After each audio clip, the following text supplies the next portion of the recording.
आज हम आपको एक ऐसे शख्स से मिलाते हैं जो कि जिसने पहले सेना में देश के लिए काम किया और अब जिस तरीके से तमाम तरीके का एटमॉस्फेयर चेंज हो गया है और वैज्ञानिकों का दावा है, उसी बीच में आज भी पुरानी संस्कृति को जिंदा रखते हैं। कैंसर से लेकर तमाम तरीके के रोगों का इलाज प्राकृतिक तरीके से करते हैं और खास तरीके से गोवंश से। लेकिन उससे पहले हम आपको एक दृश्य दिखाएंगे कि किस तरीके से ऐसी जिस तरीके से ये पूरा का पूरा वातावरण है वो नेचुरल वातावरण है। आमतौर पर ऐसा आज के समय में तो बेहद ही कम नजर आता है। किस तरीके से हमारे साथ में खेमाराम जी आ रहे हैं जो कि किसी जमाने में कारगिल युद्ध के हीरो हुआ करते थे और अभी वर्तमान में अपनी संस्कृति और गोवंश को जो जुड़े प्रोडक्ट्स है उससे, चाहे वो कैंसर है, दमे के मरीज है या बाकी भी तमाम तरीके के यहाँ मरीज है, उनका इलाज कर रहे हैं। उनका एक अपना दावा है, हम इस बात से सहमत है नहीं है, लेकिन उनका क्या दावा है उनसे बातचीत करते हैं। खेमाराम जी, सबसे पहले तो ये बताइए कि आपने किस तरीके से देश के लिए काम किया था? देश के लिए हम 1987 में फौज में भर्ती हुए थे और 99 का जो युद्ध था उसमें हम युद्ध में थे और उस भयंकर युद्ध का दृश्य हमने देखा। और हम पहले से ही हमारे अंदर राष्ट्रभक्ति और ईश्वर भक्ति दोनों थी, ठीक है ना। हम ईश्वर भक्ति से जुड़े हुए थे। जब युद्ध चल रहा था तो युद्ध में तो आपको पता ही बम्बों का भयंकर बम्बारमेंट हुआ। जैसे हम बैठे ऐसे ही युद्ध में बम आके पड़ा, तो उस परमात्मा ने हमें जो है मौत से बचाकर उस राष्ट्र और हमारी भारतीय संस्कृति के लिए जोड़ा के ईश्वर ने आपको बचाया, तो कुछ इस देश की कुछ करना चाहिए। तो उसके बाद में हम पूरे ईश्वर में हो गए और भारतीय संस्कृति पर चिंतन करने लगे। भारत की परंपरा कितनी पुरानी और कितनी वैभवशाली थी, दुनिया कितना ज्ञान देती थी। आज जो है पूरी दुनिया में ऐसा युद्ध चल रहा है, ये चल रहा है, ऐसा क्यों? क्योंकि भारत का विज्ञान इतना बड़ा है कि पूरे विश्व को परिवार मानकर पूरा ब्रह्मांड, पूरा विश्व हमारा मित्र है। ये राम राज्य की विज्ञान है। तो शत्रु कौन? शत्रु हमारे अंदर ही अज्ञान है, इसलिए हमारे को दुनिया में बाहर शत्रु देख रहे। और पूरे वायुमंडल को शुद्ध रखते थे, प्राणी मात्र के साथ जीते थे, जब कोई किसी प्रकार का रोग नहीं था।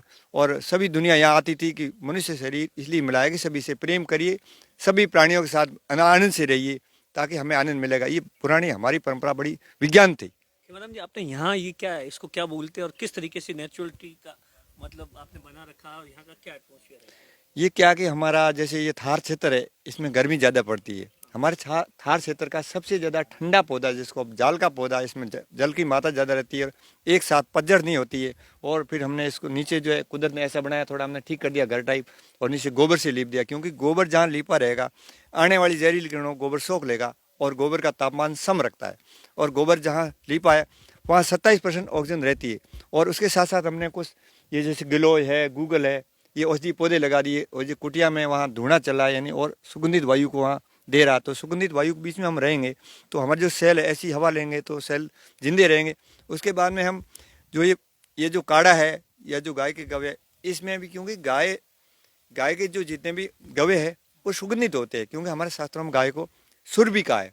तो इसलिए हमारी रसोई में गाय के अगर गवे नहीं है तो रसोई का रस जो है विष है, अमृत नहीं है। इसलिए हमारे रसोई विज्ञान में कन्या को गाय इसलिए देते थे, गोबर से लीपते थे। भोजन में आपको सुबह भोजन में छाछ मिलनी चाहिए। 24 घंटों में गाय का घी अगर नहीं मिलेगा तो हमारा भोजन सड़कर जहर बन जाएगा। और रात को हमारे इसमें बोलते थे कि रात को सिर्फ भोजन करने लायक है तो गाय का दूध, उसमें घी होना चाहिए, ताकि हमारी बॉडी में हम जो भोजन करेंगे वो पच जाएगा तो रस बनेगा, और नहीं पचेगा तो जहर बन जाएगा। इसलिए बीमारियाँ बढ़ रही कि हमारे जो रसोई विज्ञान है हम भूल गए, माताएँ भी भूल गई। तो हमें फिर से समझना पड़ेगा गाय के बिना रसोई नहीं है, वो अधूरी है, वो रस जहरीला है। तो हम उस पर पुराने जो परंपरा में जो नियम थे उस पर हमने काम किया और जो रोगियों को ये दिया। तो कैसे कैसे रोगियों को आपने सही किया? कौन कौन से रोगी आते हैं और किस तरीके से उसका इलाज करते हैं? सुबह से शाम तक उसको क्या कुछ ऐसा इलाज करते हैं? और जो रोगी आते हैं वो पहले किस तरीके से लाखों रुपए खर्च करके आते हैं?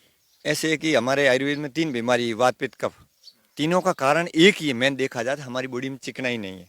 तो चिकनाई तो जब होगी जब आप भोजन करेंगे तो भोजन पचेगा, पचेगा तो रस बनेगा। शरीर 7 धातु का प्रथम रस, अंतिम जो हमारा ओज या वीर्य है वो सबसे ज्यादा सूर्य, वो पहला ही नहीं बनेगा, 7वां कहाँ से बनेगा? 7वां नहीं है तो बस, क्योंकि हमारे शास्त्रों में बोला ओज जरा, यानी ओज है तो भोजन पचेगा, ओज ही नहीं है तो भोजन सड़ेगा, और भोजन सड़ेगा तो हम सेल जितने बिल्कुल कम रहेंगे, सेल डेड हो जाएंगे, फिर लीवर खराब हो जाएगा, लीवर भोजन को नहीं पचाएगा। इसमें गाय का और जो हमारी ऋषि मुनियों की जो परंपरा थी भोजन की, वो बहुत बड़ी विज्ञान थी, वो हम भूल गए। हम उस हिसाब से भोजन कराते हैं। सुबह जल्दी उठना, उठते ही गर्म पानी पिए। उसके बाद में हम जो ये काढ़ा है ये जल्दी, काढ़ा किससे बना हुआ है? इसमें जो है जिसको पिलाना है उसको पहले पूछते हैं कि आपका वजन कितना है। जैसे बता दिया मेरा 60 किलो वजन है, तो 60 ग्राम ताज़ा गौमूत्र, उसका तीसरा भाग ताज़ा गौ में, उसका आधा ये भस्मी यज्ञ, क्योंकि यज्ञ भस्मी में ज़्यादा मिनरल है जो और ज़्यादा बॉडी में पावरफुल बनाता। इन तीनों को जो है छान कर थोड़ा सा देसी गुड़, गुड़ से क्या होता है कि नए सेल ज़्यादा बनाती, गौ में और अनंत सेल बनाती, ये पिलाते। उसके जो है आधा घंटा पौन घंटा बाद एक सुबह हम दही के साथ बनाते, जो दही उतना ही पानी, उसमें गौमेर भस्मी डालते। उसके बाद में तीसरे नंबर पे ये जो राब है, खटखीर बोलते हैं इसको, ये दही में बनाई है, और जो अनाज है देसी बारे में बनाई है। देसी बारे को हमने शोधित किया है, शोधित का अर्थ है कि इसको और एक्स्ट्रा पावर दिया है। 24 घंटा तक हम इसको गोबर गौमूत्र भस्मी के घोल में रखते हैं, वो बारह पावरफुल है। उसको रात को पानी में भिगोते हैं, सुबह खींच कूट के उसमें दही में और फिर और घी डालते, वो क्या जल्दी पचेगी और उसमें घी की मात्रा जब बॉडी में जाएगी, क्योंकि गाय की घी में सोने की मात्रा पाई जाती है। सोना बॉडी में सबसे ज़्यादा इम्यून पावर बढ़ाता है, हमारे अंदर जहरीले जो बैक्टीरिया है या जो कण है उसको नष्ट करता है सोना। इसलिए हमारे गाय के अलावा ये चीज़ सोने किसी में नहीं पाया जाता। इसलिए हमारे राजस्थान के वीर पुरुषों ने गाय के लिए जो है शीश दिया था, क्योंकि गाय सोने की खान है, सोना नहीं सोने की खान है।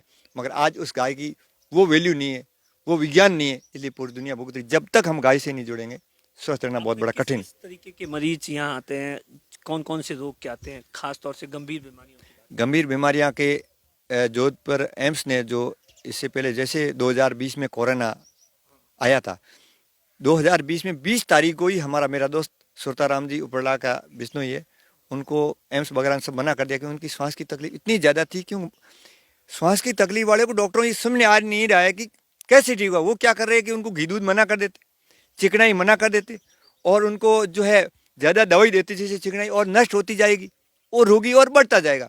जैसे यहाँ आएगा हम कह रहे दवाई बंद, लाल मिर्ची वगैरह जो है मिर्च मसाला बंद, सिर्फ उसको घी दूध यही खिलाते हैं, जिससे उसका फिर से जो है लीवर ठीक हो जाएगा, नया खून बढ़ना शुरू हो जाएगा और वो ठीक हो जाएगा। यानी डॉक्टरों को ये समझ नहीं आ रहा कि बीमारी का कारण क्या है।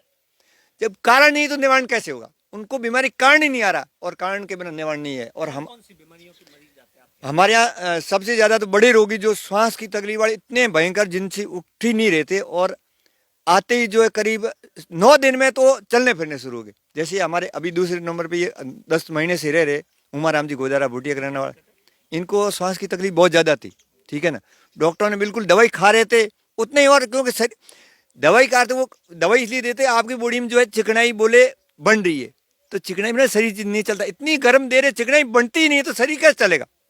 हमारी गाड़ियाँ तो ग्रीसिंग देते, तो हमारे शरीर की विज्ञान है, इसके लिए घी दूध जो चाहिए, मगर आपका लीवर सही हो, पाचन तंत्र सही हो, सही तरीके से आप खिलाए तो ठीक हो। उनको ये बात नहीं आती है तो वो ज़्यादा हीट देते, जिसके सेल जल गए, शरीर पूरा जल गया। इसे आप खुद इनसे बात करिए कि क्या स्थिति थी, कैसे सुधरी गौ माता के यहाँ दिनचर्या में रहने से। यहाँ पूरी प्रकृति के बीच में रहते, सभी पूरी प्रकृति के वायुमंडल शुद्ध है, सभी प्राणी अपने आप इस प्रकृति में, तो ये सारा विज्ञान जो है आप जान जाओगे। हम अध्ययन कर जो भी यहाँ रोगी आया कुछ दिन रहा वो ठीक हो गया। सांस की बीमारी का मैं हाँ, श्वास की करीब करीब जो भी रोगी, क्योंकि हमारे मैंने आपको बोला 3 बीमारी, वात पित्त कफ। पित्त में जो गर्म ज्यादा है, कैंसर के भी रोगी 2 ठीक हो गए, तीसरा भी दवाई ले रहा उसको सुधार है। क्योंकि कैंसर का कारण क्या है? आपकी बॉडी में ज्यादा जहर है, और ये जो दवाई दे रही है या कीमोथेरापी दे रही है, इतनी हीट दे रही है, आपके जो जिंदे सेल है उनको डेड कर देंगे।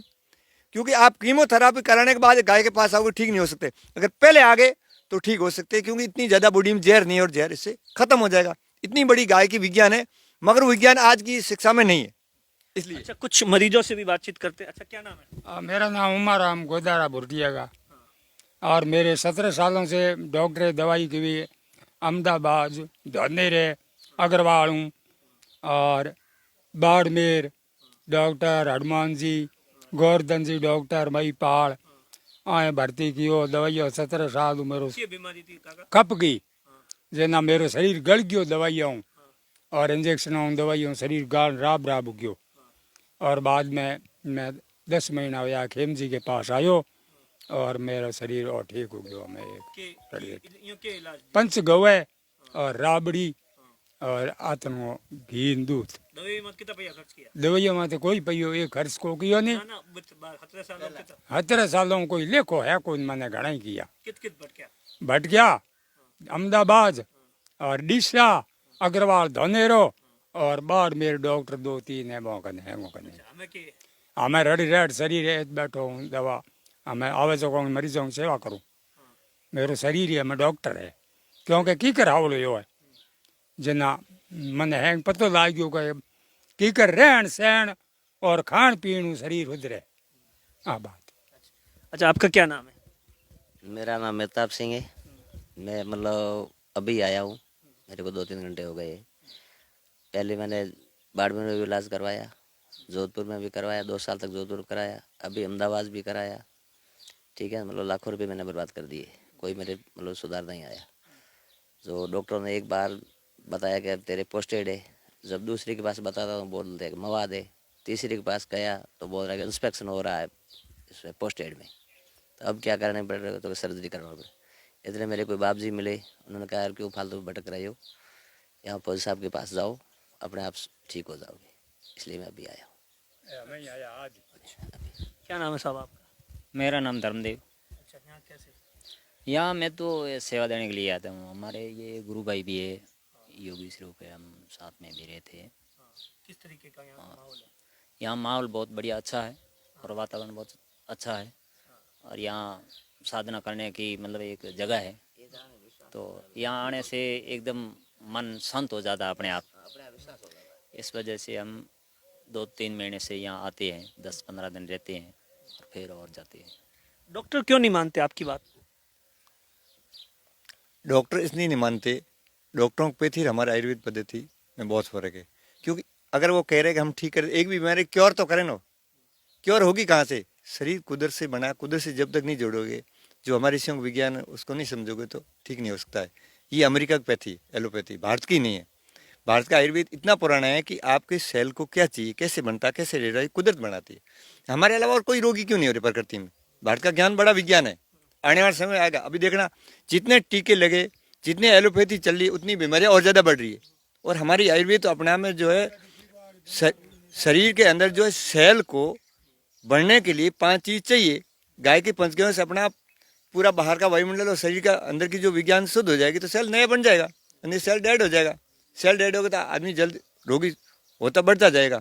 तो उनको सिखाया नहीं जाता, उनको वही पढ़ाया, वो खुद बीमारी क्योर कर ही नहीं, ना बीमारी बारे में उनको पता है। ये तो उनकी एक तरह की दुकान है, ज़्यादा दिन नहीं चलेगी। आने वाले 5-7 साल में उनको खुद के सामने आ जाएगा कि आयुर्वेद वापस आएगा। आयुर्वेद कोई एक अपना में जीवन जीने की शैली, प्रकृति के साथ खाना पीना रहना, प्रकृति के साथ आप वेव करो, जैसा वेव करो प्रकृति आप अपने आप आपको जोड़ के पावर बना देगी। प्रकृति से बना शरीर है, कुदरत से बना। जब भी हम कुदरत से जुड़े रहते थे, पूरी वायुमंडल शुद्ध रखते थे। सभी हमारे महापुरुषों ने बोला सभी प्राणियों के साथ रहो, शुद्ध वायुमंडल रहो, शुद्ध खाओ। वो सारा परंपरा हम भूल गए तो रोग तो आना ही है, रोग तो और बढ़ेगा। ये खेमचंद जी आर्य फौजी साहब है, जिनका साफ तौर पर दावा है कि जिस तरीके से हमने अपने शरीर के साथ खिलवाड़, अपनी जो वायुमंडल है, मौसम के साथ में खिलवाड़ या अपनी रहन सहन में खिलवाड़ किया, उसी का नतीजा है कि इस तरीके की बीमारियां हैं। लेकिन इनका ये दावा है कि सांस जैसी गंभीर बीमारी का इलाज भी ये आयुर्वेदिक तरीके से चंद दिनों में सही कर लेते हैं। कैमरे के पीछे अश्विनी है, मैं आपका साथी दिनेश बोरा।